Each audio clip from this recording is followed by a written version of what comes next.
Hey guys, today I want to dedicate a whole entire video on how I plant succulents on driftwood. We've done a few videos in the past where I've done this, but it hasn't been like the focus of the video. The most recent was our terrarium planter.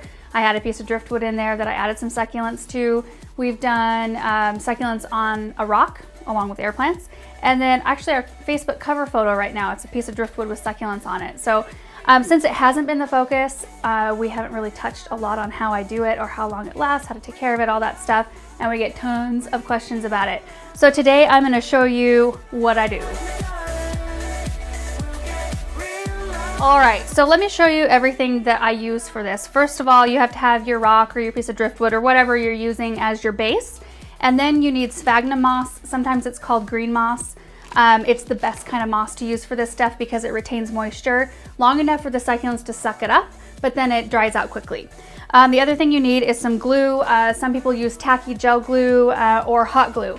I only use hot glue in this project. I'll show you why later. And then you want a variety of succulent cuttings. I've got some echeveria and graptivaria, some kalanchoe, really pretty ones. Some scissors, helpful to have around, and then water bottle for watering.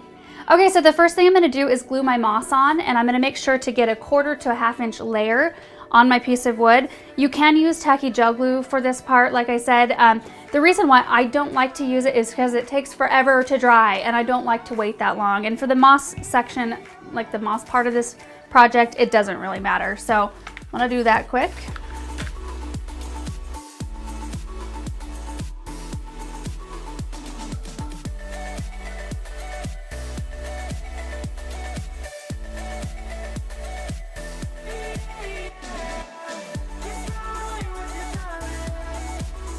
Okay, so I've got a nice layer of moss attached onto my piece of wood, and so now I get to start attaching succulents. I actually took cuttings, 2 days ago, so they've had a good chance to dry and callus on the cut ends. You don't have to do that.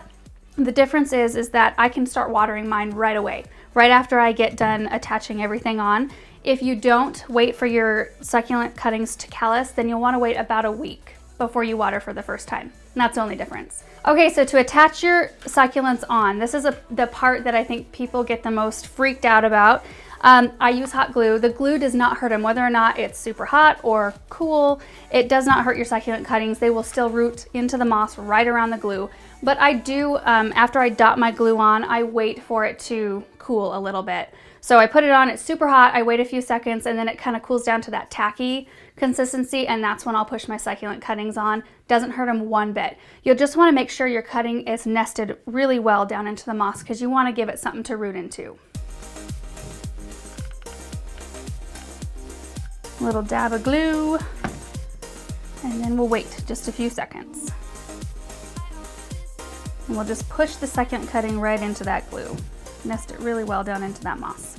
Okay, and then I'm gonna wait just a couple seconds before I keep going, and I'll do that. I'll pause in between each cutting so that I make sure it's dried. So I make sure it's dried really fast so that if I bump into it, it's not gonna dislodge it anywhere.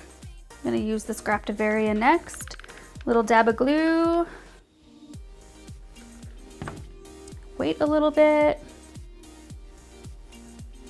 All right, here we go. Okay, so I'm just gonna keep doing that until I have my piece done.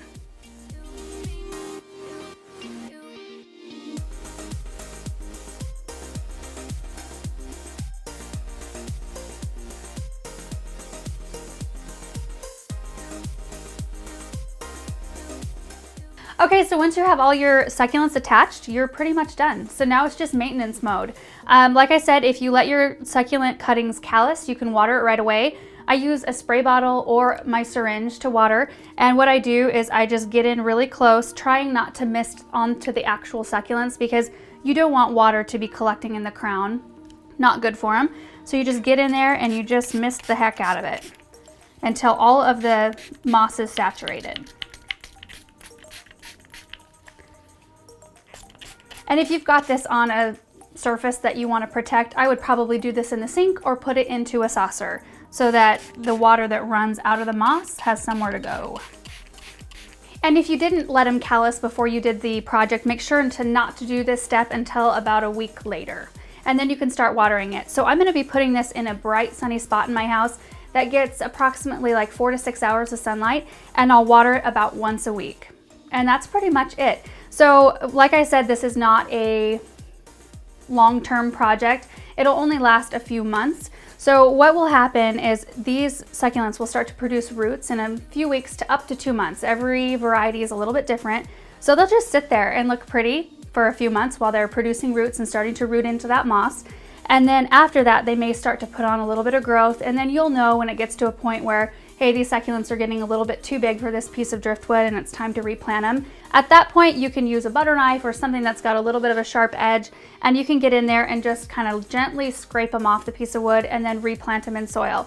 But I'm gonna show you that. So what we're planning on doing is we'll do kind of a midway update when they start to root in, so you guys can see how they look. Now, not all the time do you have 100% success with a project like this. It is risky when you take cuttings because 9 out of 10 times they survive, but there is that 10% chance or less that they won't survive. So we'll show you. I'll show you about midway when they start to root to show you how they are looking, if they're doing well or not.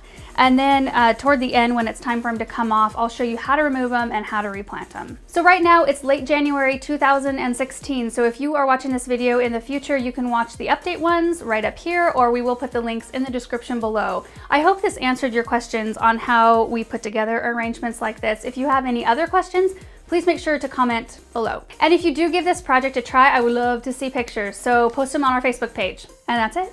So we will see you guys in the next video. Bye.